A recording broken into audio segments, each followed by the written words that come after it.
एक होता है पथ्य, एक होती है औषधि, पर एक होता है रसायन। बहुत दीर्घ काल तक पथ्य का सेवन करने से लाभ होता है, और ऐसे ही रोग पुराना हो तो औषधि भी बहुत समय लेती है। पर एक होता है रसायन, उसकी मात्रा भी बड़ी थोड़ी सी होती है, चुटकी भर, उससे भी कम। कभी कभी तो बस एक सीख से स्पर्श कराकर रसायन ग्रहण कर लिया जाता है, बहुत थोड़ा सा, अल्प सा, अत्यंत अल्प, और बहुत लंबे काल तक उसको लेना भी नहीं है, बहुत लंबे काल तक नहीं लिया जाता है।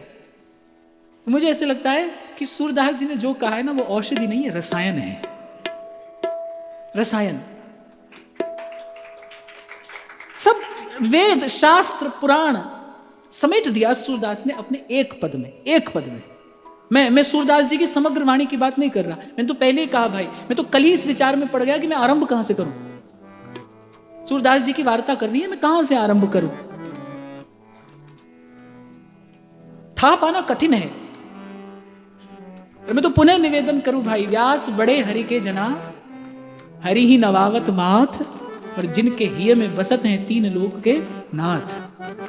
श्री कृष्ण गुण के रूप के अखिल सौंदर्य और माधुर्य के सिंधु हैं, सिंधु में सब समाते हैं, सिंधु किसी में नहीं समाता। पर यहां देखने में लगता है कि सूरदास जी के हृदय में समाये हैं, श्री कृष्ण रूप सिंधु सूरदास जी के हृदय में समाये। तो सूरदास जी की जो बात है ना, बात वो रसायन है, बहुत थोड़ी सी ले लीजिए। इसीलिए मैंने आपसे कहा, पहले दिन का प्रसाद सब तज भजिए नंद कुमार, सब तज भजिए नंद कुमार। कोई पूछे ना क्यों, तो आगे जवाब भी दे देना, और भजे ते काज सरे, और भजे ते काज सरे। और मैंने अभी आपसे निवेदन किया, मैं फिर दोहरा रहा हूं, सूरदास जी ने जब ये शब्द कहा ना, यह जिए जान, ये सूरदास जी की अधिकार पूर्ण उक्ति है, यह जिए जान, अर्थात मैं बिना अनुभव के नहीं कहता, मैं अनुभव के पास ये बात कह रहा हूं। यह जिए जान इही छिन भज, दिन बीते जात असार, और सूरदास यह समय लाभ ले, दुर्लभ है यह बार, सब तज भजिए नंद कुमार। और अभी आपको उदाहरण दे रहा था ना मैं भाई, जब सीधा मार्ग हो तो फिर एक आड़े टेढ़े मार्ग पर पग धरने की कोई आवश्यकता नहीं, ये बुद्धिमानी भी नहीं है, ये बुद्धिमानी भी नहीं है। देखो, अति सूधो स्नेह को मार्ग है, तो वो पहले दिन का प्रसाद, आज दूसरा दिन है, दूसरे दिन का प्रसाद सूरदास गिरिधर जस गाए गाए जी जय, सूरदास गिरिधर जस गाए गाए जी जय। देखो, जो विषय के चिंतन जन्य विक्षेप आपने मैंने अर्जित किए हैं, जो अंतःकरण में मल आपने मैंने संग्रहित कर लिया है, वो क्षमा करना गंगा नहाने से नहीं धुलेगा।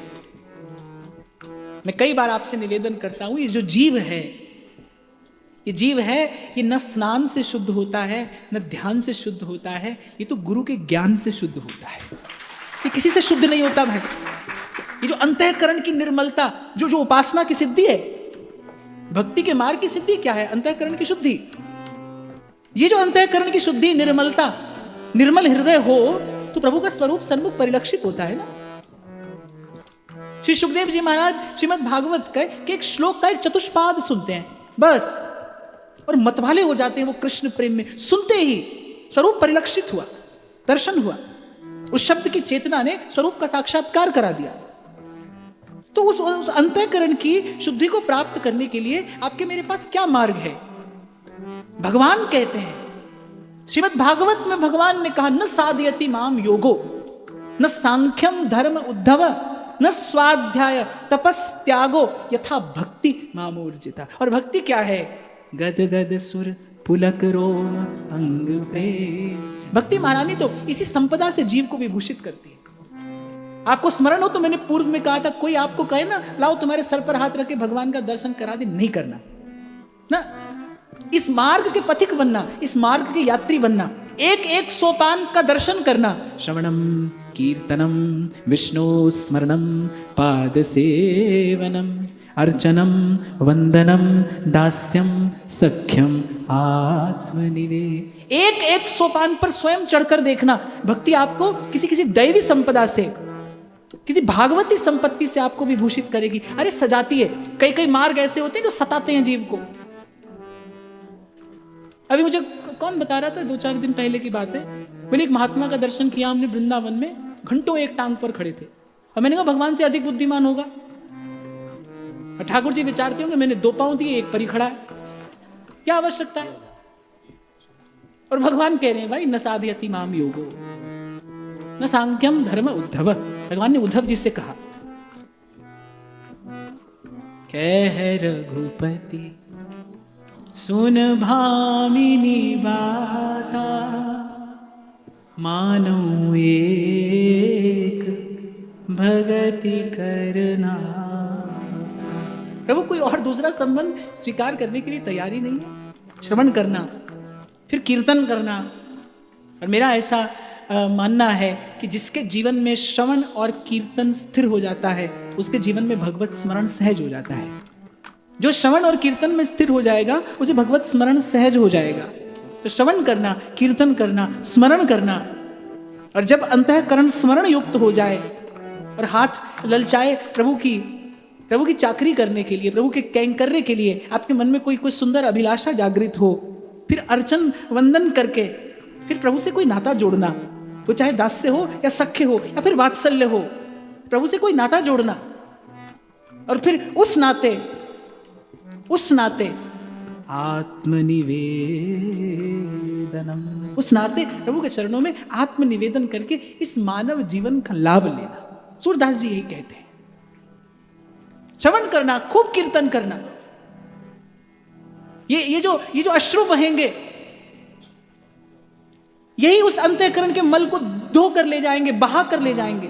इसीलिए कबीर ने कहा, अरे बिन रोए क्यों पाइए परम प्यारा मीत। हमारे डोंगरे बापा कहते थे, किसी दिन अपने लाला का श्रृंगार करो और श्रृंगार करते करते नेत्र अश्रु पूरित हो जाए, और श्रृंगार पूरा हो लेकिन आपको ठीक से दर्शन ना हो, नेत्र सजल होने के कारण आपको ठीक से दर्शन ना होता उस श्रृंगार का, बोले समझना आज लाला ने सेवा स्वीकार कर ली। श्रृंगार करते करते नेत्र सजल हो जाए। मेरा ऐसा दृढ़ विश्वास है बाप, इस समग्र अस्तित्व में प्रभु के प्रेमी की आंख में उभरे एक अश्रु के जैसा पवित्र और कोई दूसरा पदार्थ नहीं है। भगवान कहते हैं मद भक्ति युक्तो भुवनम पुनात। एक भक्त जब गाता है ना, जब लेती है ना मीरा हाथ में वो अपना इकतारा, गाया गाया हरि गुण गाया, गाया गाया हरि गुण गाया, गाया गाया हरि गुण गाया, काल ब्याल सोमाची, मायरी सारे रंगराजी, सारे रंगराजी। अच्छा, मैं जब भी यहाँ आता हूँ तो मैं एक बात का अनुभव करता हूँ, मैं किसी भी भक्त की बात करूँ, हम किसी भी भाव पर यहाँ पर चर्चा करें, पर श्री गोवर्धन नाथ किसी ना किसी प्रकार से मीरा जी का यश तो श्रवण करते ही। और क्यों ना हो भाई, हम मेवाड़ की पावन भूमि पर बैठे हैं, बाईसा का स्मरण तो होना ही चाहिए। एक बार गाइए, गाया गाया हरि गुण गाया,